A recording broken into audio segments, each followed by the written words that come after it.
And welcome back to episode 3 of the Fighting and I podcast.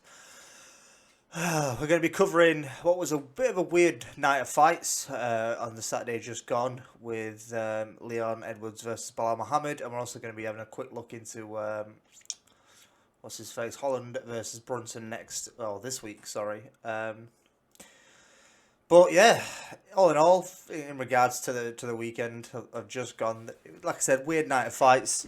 There was a no contest at the start of the main card and at the end of the main card, and there was two knockouts under 20 seconds. So it was a very mixed card, but we'll talk about that a little shortly. But we've got some news. Weili Zhang versus Rose Namajunas, Valentina Shevchenko versus Jessica Andrade, and Jorge Masvidal versus Kamaru Usman 2 have all been added to UFC 261. I believe that was April 24th, and that will be in Florida. And it's going to be the first event with fans, so that's going to be interesting. Personally, I do prefer the the crowdless venues. Just I like hearing the impacts. I like hearing what the fighters got to say. Like Kevin Holland, he's really shined through the pandemic because of the no fans. You can really hear everything that he's got to say. But that'll be a good set of fights. Also, Arnold Allen and Sadiq Youssef are going to go at it. That's a really good fight. Both fighters are undefeated in the UFC and in the featherweight division. So that'll be a good scrap for both fighters. Also, Beneil Dariush versus Tony Ferguson is being targeted for UFC 262. Another good fight. And also, Chandler versus Gaethje is being worked on. Nothing confirmed as of yet, but it makes sense in regards to the rankings. Obviously, Chandler coming off the knockout win over Dan Hooker, and Gaethje coming off the submission loss to Khabib. So, good list of fights there. There's obviously a few more that I'm less interested in. Those are the ones that I'm really sort of frothing at, if you will. In other news, obviously Megan Anderson, after the fight with Amanda Nunes, has fought out a contract and she won't be re-signing with the UFC. And also, Matt Serra did retire from cornering after being left out of Sterling's corner, but they seem to since reconcile. So we could see him come back. Obviously, it might have just been a bit of an exaggeration on Matt Serra's part, but hopefully we do see him back. He was a great addition. Obviously, him and Ray Longo were absolutely hilarious as corners. But I digress. Let's talk about the weird card there was on the Saturday just gone. Obviously, that was Muhammad versus Edwards. Only a few fights really that I'm truly interested in, so this is probably going to be a shorter than usual podcast. But first of all, Davey Grant got a beautiful knockout. It was absolutely spectacular, and that was over Jonathan Martinez. As Davey got dropped, had a good start to the fight, went quite well for him all up until sort of the last 15-20 seconds where he got dropped, and then in the second round he came back. He switched stance, did the switch stance, and then hit a beautiful body hook to the lead hook combo and knocked out Jonathan Martinez. That was beautiful. Also, Matt Semmelsberger, I think that's his name. He got a knockout in 15 seconds, which was insane. I think it was not Matt Weinman. What was his name? Let me just take a look. There we go. It was Jason Witt versus Matthew Semmelsberger, and obviously Semmelsberger knocked him out in 16 seconds, and Jason Witt threw essentially 3 naked leg kicks straight off the bat, and then Semmelsberger, as the third one connected, just hit him with a beautiful right hand straight down the middle, and that knocked out Jason Witt pretty clean. It was a pretty good stoppage, to be fair. Jason Witt seemed to be pretty out of it, but that was pretty decent. Charles Jourdain and Marcelo Rojo had an amazing fight. Should have got fight of the night. I don't know how they didn't, but Charles Jourdain, really fantastic fighter to watch at featherweight. He gave himself a little pep talk in between rounds 2 and 3 going into the third. He just said, I need to finish it. I'm going to finish him. And he came out and finished Marcelo Rojo. So that was a good fight. Really, really, really nice fight to go back and watch. I'd highly recommend that. And that was basically it for the prelims. Apart from the Davey Grant fight, was on the main card, but the Semmelsberger knockout and the Charles Jourdain fight were on the prelims. In regards to the main card, it started off with a no contest with Eric Anders and Darren Stewart. And I said last week on the podcast, this has the chance to be a banger, but I will reserve judgment because of Santos and Rakic and their display the week prior. What I predicted it. I mean, started off really well. Darren Stewart looked really loose on the feet and was landing some decent shots. And then Eric Anders pushed him against the cage and for some strange reason just kneed him through an illegal knee. Darren Stewart seemed to be okay. He did get up and was saying, yeah, I can continue, I'm fine. But for some reason, the doctor sort of thought otherwise and waved it off. So that was a bit of a disappointing start to the card.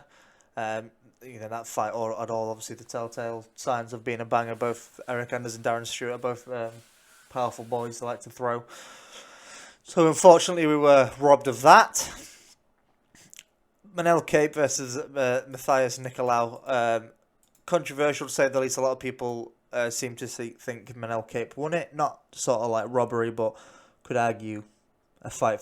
Could argue the scorecards in both fighters' perspective, but he had a bit of a slow round one, and I thought, it's just going to be like his last fight with Pantoja, where he starts slow, doesn't do anything, and in the second round he just went crazy and started putting on a lot of pressure on Matthias and started landing quite a lot of shots, and then the third round he sort of started plateaued again and cruised. But a shame, because I really wanted to see him get a win. That's 2 losses for Manel Cape now in the UFC, so that's not a really good start to the UFC career. I mean, there's been some fighters that have lost their UFC debuts. Look at Matt Holloway, went on a 3-fight losing streak, and then went all the way up to champion. So we might see a late resurgence for Manel, but a good performance, I'd say. It was quite a good fight to go back and watch. Matthias Nicolau got a lot of nice takedowns on Manel in round 1 and controlled him for a bit of time, and then in round 2, Manel obviously put on quite a flurry of strikes.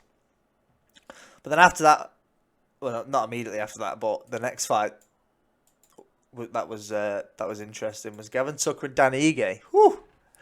I did not expect Dan Ige to knock out Gavin Tucker, and I didn't expect him to knock him out in 10 seconds. It was extremely quick. It was the first and only strike Dan Ige threw that connected and knocked out Gavin Tucker. And I said last week Dan Ige had done a bit in featherweight, but not done anything in terms of knockouts to sort of explode him onto the scene, whereas comes into this Gavin Tucker fight. Obviously, Gavin Tucker having a lot of success in the UFC, going 2-0, I believe, and a rising prospect. And Dan Ige coming off that Barboza win that a lot of people thought could have gone to Barboza. So a good display for Dan Ige, putting a sort of finisher on it, knocking out Gavin Tucker and showing that he's got a lot of power in at 145. So sky's the limit for Dan Ige. It was a nice knockout. Unfortunate for Gavin Tucker, he'll obviously bounce back. He's a fantastic fighter and he has lost once before, so he'll come back stronger, and hopefully we'll see a rematch down the line that's a little bit more competitive. And then, as I alluded to previously, the other no contest that finished the card was the Belal Muhammad and Leon Edwards fight. And the fight started off really, really nice. Leon looked really loose and Belal was doing all the right things in terms of pressuring him and moving forward and just marching forward and throwing strikes, trying to clinch and, attempting takedowns and such. Leon Edwards hit Belal with a beautiful head kick at I believe it was round 1, that put Belal on wobbly legs, and then he pressed him up against the cage. Leon actually shot for a few takedowns as well himself, which is weird. Then he got reversed by Belal. So, the round 1 was quite good. Obviously, I believe Leon clearly won it. He just landed the better strikes. Looked a little bit more crisper. And then round 2, Leon got a few warnings for outstretched fingers. Obviously, the rule is in UFC you can outstretch them, but they have to be pointing up. If you're going to put them out to your opponent, it's got to be a clenched fist, or your palm's got to be up in the air, so your fingers aren't essentially in range of the opponent's eyes. And I believe he got him. He might have eye poked him before once by accident, very lightly, and then he got a second eye poke where there's a picture of it online where you can see Leon's finger. His fingers obviously got in and scratched his pupil or his eye, and then pulled his bottom eyelid out. It looked awful. Belal was crying and screaming after. It was really upsetting to watch because it's Belal's first main event, his first big test at £170. And it gets ended in round 2 prematurely by an eye poke. I'm not saying obviously Bilal was winning that fight, but obviously Leon Edwards had 2 years off. Ring rust could have been, he didn't look that bad, to be honest, but obviously he had not gone 5 rounds for 2 years.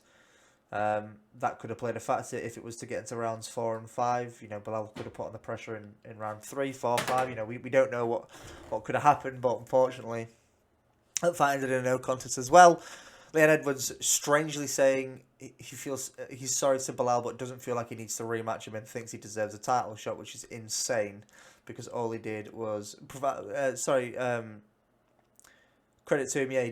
For the time he wasn't, he was in the fight. He looked well. He's throwing nice combinations, 1-2s, throwing takedowns himself, pressuring Bilal up against the cage as well, and obviously hitting with that nice high kick, but. You poked him in the eye and it went to a no contest. You don't deserve it. You don't, after a 2-year layoff, you can't demand a title shot. It's crazy. They should rematch, in all honesty. It'd be the right thing to do and the logical thing to do because the last fight ended in no contest. But who am I? Who am I, eh? But that was the card. Like I said, it was a weird card and not really a lot to talk about. The same with next week's card. It's a little bit shallow. There's only like 3 fights that I'm really looking forward to. No, 2 maybe 2 or 3. Nothing major on next week's card. Obviously Holland versus Brunson. In regards to that fight, I just think Holland is just will beat Brunson. Obviously, Brunson's chin has proved questionable in the past. He's knocked out by Jacare twice, knocked out by Israel Adesanya. He's been finished quite a few times, and he just shows if he can get desperate for a takedown like he did in the Israel Adesanya fight, where he was just chasing his legs constantly. Holland's no slouch on the ground. Obviously, his last KO was off his back, with hammer fist off his back to Jacare Souza, someone that you don't take lightly on the ground. So Brunson just needs to sort of go for it. Just needs to make it real dirty because if he keeps it at range, he's going to get pieced up by Holland. And I think Holland's admitted in his past, obviously, if someone lays on him, if they're heavy and he's not, his gas tank's not great, so he might get a little bit tired. But he's had a full camp for this one. It's not sort of short notice. He's had a full camp. He's probably prepared quite a bit for the wrestling with Brunson because obviously there's going to be a game plan. That's what Brunson did in his last fight when he finished Edmund Shabazin. Tied him out and took him down and ground and pounded him. But in all honesty, I can give that fight to Holland. But with what's happened or what can happen, you never know. It probably will end up Brunson by flying knee in round 5 while Holland goes for an Imanari roll. And the next real fight that I'm excited for is Gregor Gillespie and Brad Riddell.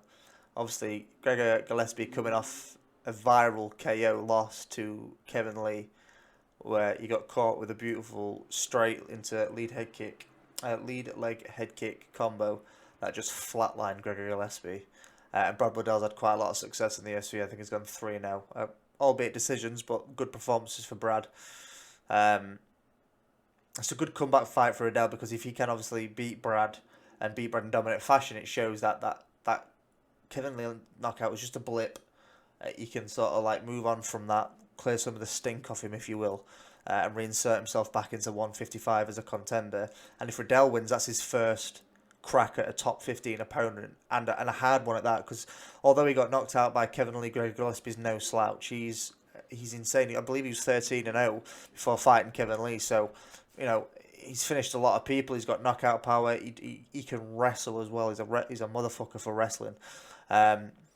So as well, that's a really good fight. That's going to be an interesting fight to watch. Please God, don't let it end in a no contest. What else is there? I mean, Tai Tuivasa is fighting heavyweights. He's fighting Dontel Miles. That'll be Mays. That'll be be all right, I guess. Heavyweights. Tai Tuivasa's fallen on hard times. I believe he's riding he's won his last fight. Oh yeah, because he knocked out Stefan Struve. And I don't know much about Dontel Mays. And in all honesty, that's really it. There's not much else to talk about. The fights last week were super weird. They were really, like I said, starting off with a no contest and finishing with a no contest on the main card's just fucking cursed. Poor Leon Edwards. Poor Bilal. But yeah, there's not really much else to talk about in all honesty. Next week's card's not that stacked. We have obviously the UFC 260 card after Brunson versus Holland. We'll have a lot to talk about because there's a lot of fights on that card that I'm extremely excited for. So we'll probably next week have a bit more of a normal podcast in terms of length. But this one's just a little bit of a short one because everything last week's fights were fucking weird, and this week's fights are a little bit shit. So